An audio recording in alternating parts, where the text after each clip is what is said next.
Deacon Sheila ay bless. Deacon bless. Ano ang ibig sabihin ng white ribbon? Ang white ribbon po na hawak natin at ating ina-unveil ngayon ay simbolo ng kapayapaan, katapatan, at pag-asa. Sa pagtaas natin ito, para nating sinasabi sa isa't isa na hindi patapos ang laban. Hanggang may korupsyon, hanggang may kahirapan, hindi tayo titigil.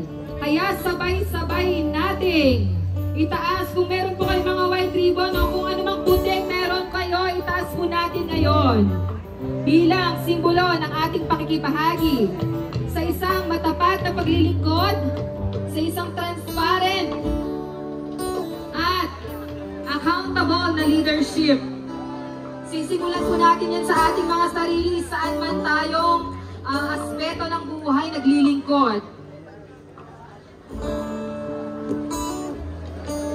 Ngayon po, isang simbolo din ay ipipin po ng ating obispo ang white ribbon na ito sa isang bata. Kinuha po natin yan ng consent niya. Ang pangalan niya ay it just so happened that his name is Christian. Christian. Palakpakan natin si Christian.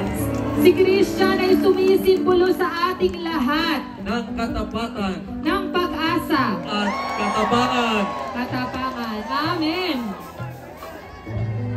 Again, ang puti ay ibig sabihin ang katarungan ay walang kulay. Ang nakikilaban at naninindigan sa katarungan ay walang kulay. Walang kulay, nasa pananampalataya at conviction nating lahat sa ating mga paggawa at faith expression.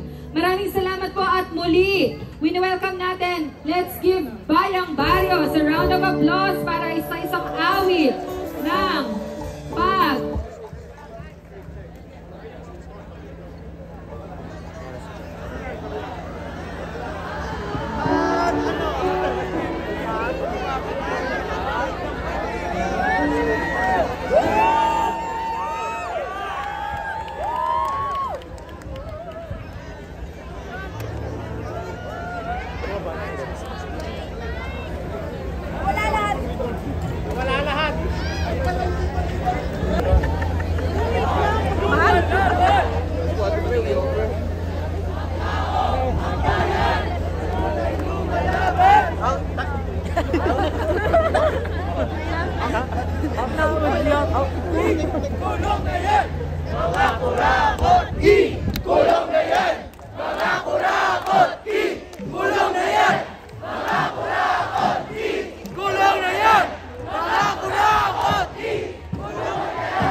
Ay,